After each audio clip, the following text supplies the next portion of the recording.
Ryder, just keep your eyes to my left, all right? All right, we're pushing. Go. Boop.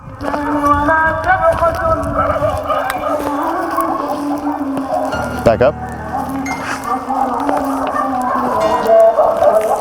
Good. Hold squad, I have a threat. Hey, dog. So at this time, you can go ahead and push to your next objective. Do you copy? Solid copy. Good boys. There's a number of reasons that dogs are so incredibly powerful in their ability to detect odors. You got dogs smelling for explosives, you got dogs at the airports, you got dogs in stadiums and theaters and stuff. I don't think they think it's nuts. This is just might be the sign of the times. Instead of tricking them, we're teaching them. We're communicating with the dog. Go. Here, hand it up. Hand it up. Walking point is generally just where I walk forward. My dog is going to search out in front of me. I'm going to recognize where my dog is searched and where it's safe to walk, and then everyone else can follow in behind me. The whole point with the dog is that we can find it before it's right on top of you. Roger that. EOD pushed in the area and didn't find any explosive odor in the area. Go ahead and continue on with your search. Roger. Back. Hand it up. From my experience, I think we're just now tapping into the dog's capabilities and what they're able to do. I think their capacity is absolutely brilliant. I think they can inform us, they can teach us. We're living in an age of satellites and the internet and GPS, and the idea of a man and a dog or a woman and a dog carrying out a useful purpose seems like something that goes back to the 19th century. But it's a fact that working dogs have never been more important than they are now. And that's because they can still do things more cheaply, more effectively than any machine that's available to us. That was kind of like two. Go.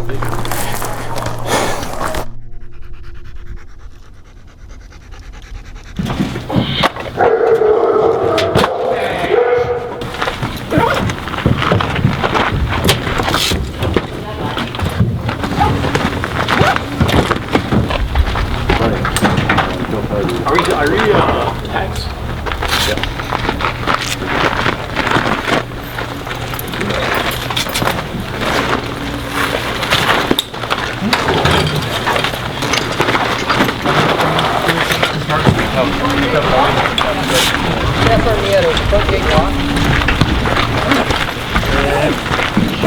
Might be. Or a dummy lock. When she gets here, she's going to get the sputter.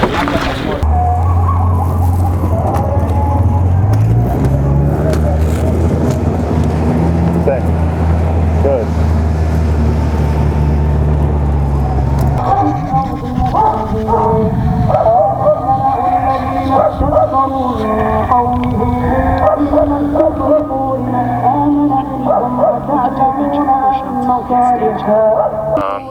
At this time, though, we're going to go ahead and bypass Building 1 as well. Since the IED is still in that building, we're going to go ahead and press on the Building 2. Good.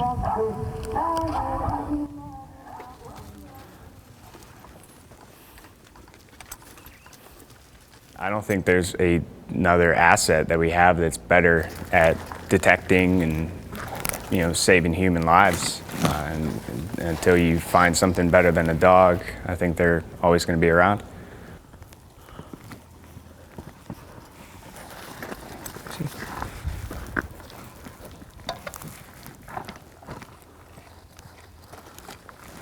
Good. Hold the squad. Hey, dog. Oh yeah, good job, Mama. Buck-a-boo. Come on.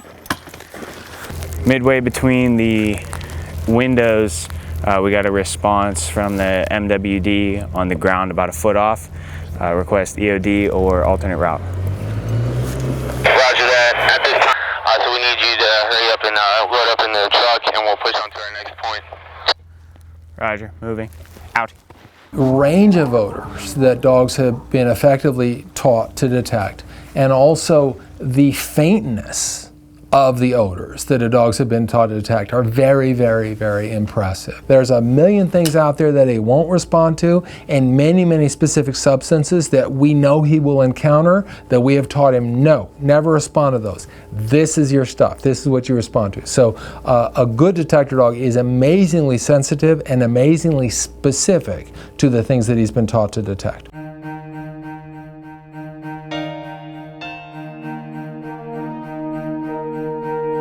So there's a number of reasons that dogs are so incredibly powerful in their ability to detect odors. Genetically, they have more genes for the receptors that capture odors and tell us what odors are. They also have more of those receptors in their nose, so they're more densely populated, and then obviously their noses are a whole lot longer than ours for the most part, and so they have so much more there. They also, in their brain, the part that processes all of this information is called the olfactory bulb. That's larger in dogs than it is in people, for sure. There are other species, though, that actually are more sensitive in their odor detection, but the really great thing about dogs is that they put it all together and they tell us. They work with us, and they really do want to sort of collaborate with us in these kind of projects.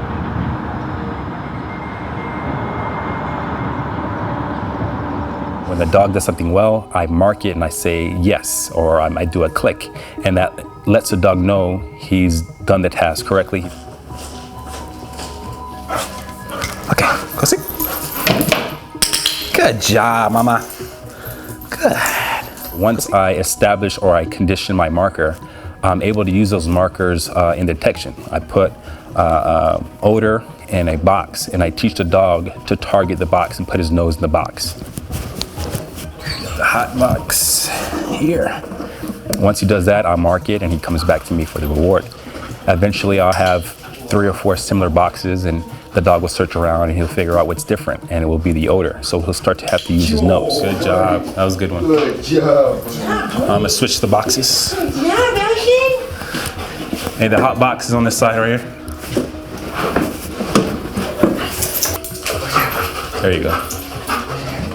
Good.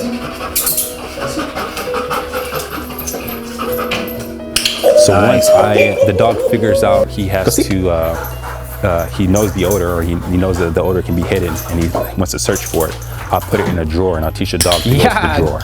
So once he's comfortable searching a piece of furniture, I'll go to a room and he'll search the room for the odor. Yeah, good job.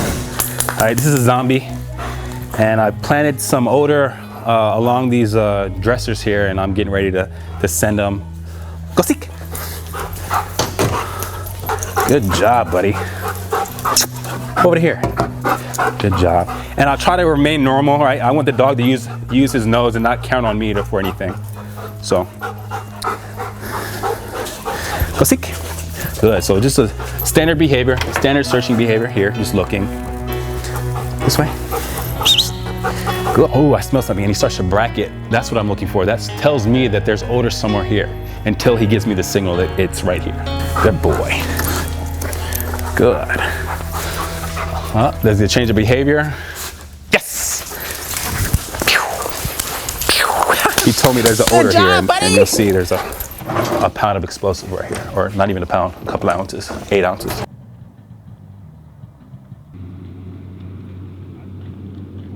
The combat tracking dog has a different capability. It refreshes its brain, and it takes in the human odor off of everyone.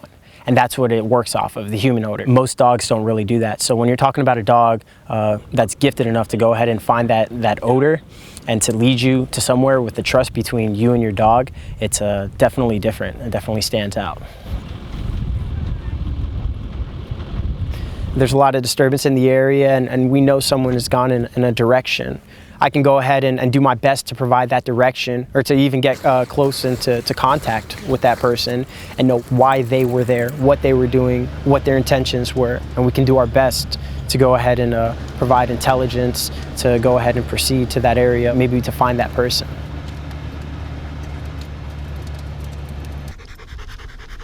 Johnny, seek. Good.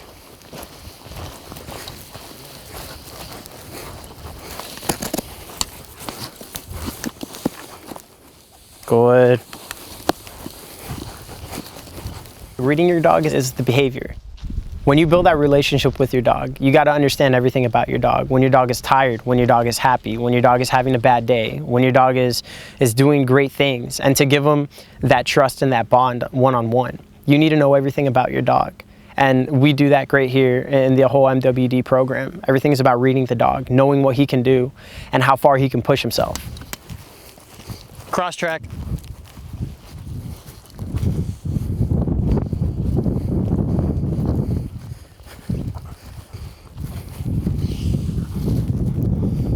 Johnny, let's go.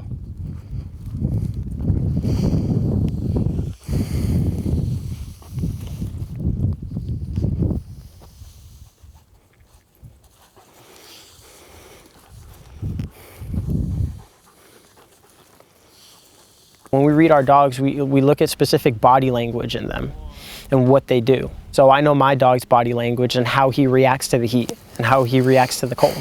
Whenever I'm in that environment and he goes ahead, he's eventually going to look back and turn around and say, hey, I need some help. And the same thing with me. I'm going to rely on the dog.